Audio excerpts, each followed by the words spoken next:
Question है मेरा, ma'am इस क्वेश्चन को भी मैं चाहूंगा कि इसका डील कर लें, क्योंकि एक दो बच्चों का ये भी सवाल आया है। ये सवाल आया है कि जो फाइनेंशियली वीकर सेक्शन हैं,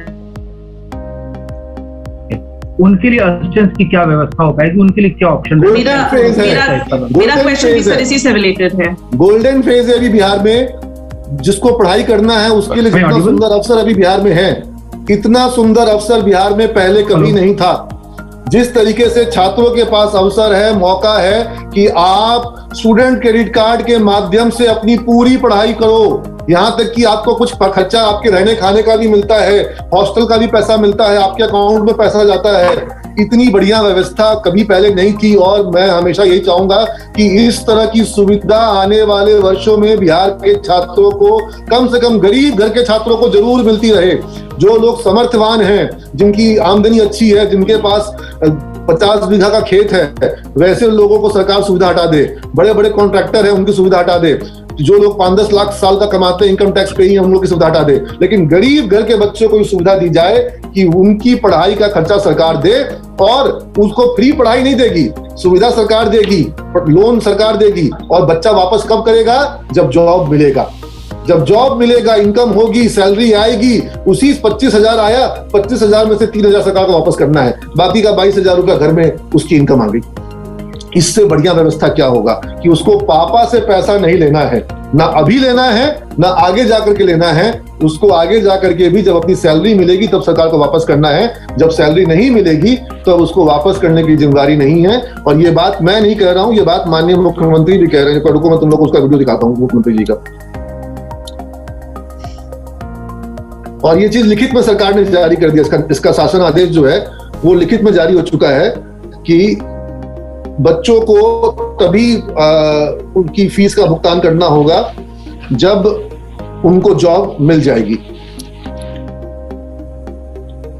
ये चीज सरकार द्वारा लिखित इसका आदेश जारी कर दिया गया है।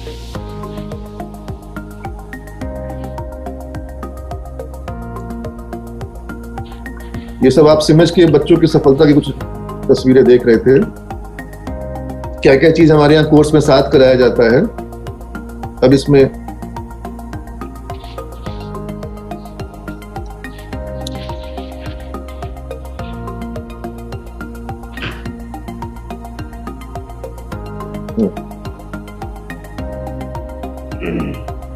ये वीडियो चल। एक बात हम कह देते हैं, बच्चों को पढ़ाइएगा जरूर। इंटर के बाद आगे हमारे यहाँ बच्चे कम पढ़ते हैं, लड़कियां कम पढ़ती हैं। उसको कहते हैं ग्रॉस एनरोलमेंट रेशियो 13.9%, राष्ट्रीय औसत 24 है। हम लोगों ने मन बनाया है कि राष्ट्रीय औसत से भी ऊपर जाएंगे, 30% तक कम से कम ले जाएंगे कि इंटर के बाद भी आगे पढ़े। और गरीबी के कारण अगर लोग अपने बेटे बेटी को नहीं पढ़ा पाते हैं, इसलिए हम लोगों ने योजना शुरू की है स्टूडेंट क्रेडिट कार्ड की।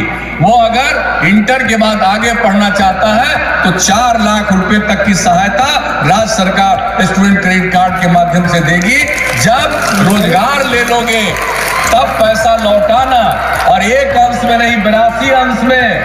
लेकिन अगर रोजगार नहीं मिलेगा और आपने स्टूडेंट क्रेडिट कार्ड का फायदा उठा करके सरकार के धन से आगे की पढ़ाई की है, यकीन मानिएगा वैसे लड़के को पैसा वापस करने के लिए हम बाध्य नहीं करेंगे, माफ कर देंगे। लेकिन पढ़िए जरूर, पढ़ना जरूरी, आगे बढ़िएगा। इसलिए हम सब लोगों से आग्रह करें, बेटा हो बेटी हो।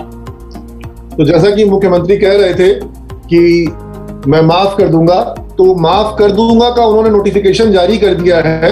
और वो नोटिफिकेशन वेबसाइट पर, गाइडलाइंस में और ब्रोशर में हर जगह सरकार ने छाप दिया है, जिसमें नोटिफाई किया गया है कि छात्रों को तभी शुल्क वापस करना है सरकार को जब उनको रोजगार मिल जाएगा। और अगर नहीं रोजगार मिलता है तो उनको साल में 2 बार, जून महीना में और दिसंबर महीना में, जो 15 तारीख से लेकर के 30 तारीख के बीच में उनको सरकार में ये इंफॉर्मेशन सबमिट करनी होगी कि मेरे पास कोई जॉब नहीं है, आय का कोई माध्यम नहीं है, और वैसे छात्रों का जो भुगतान होगा वो सस्पेंडेड रहेगा। साल में 2 बार सबमिशन करना है। ठीक है, मुझे नहीं लगता है कि सिमेज के छात्र को इस तरह का कोई सबमिशन करना होगा। मैं चाहता हूं कि सिमेज का हर एक छात्र जो है वो सरकार को अपनी ऋण की वापसी करे और अपने बल पे करे, और आत्मनिर्भर भारत, आत्मनिर्भर बिहार का जो पहचान है वो सिमेज से बनेगा। जब बच्चा जो है वो अपने बल पे पढ़ेगा, सरकार के द्वारा जो सहायता मिलेगी उस सहायता को अपनी आमदनी से वापस करेगा और अपने घर परिवार को भी वो सहयोग करेगा, उसको भी ऊपर उठाएगा, उसको भी बेहतर बनाएगा स्थिति को।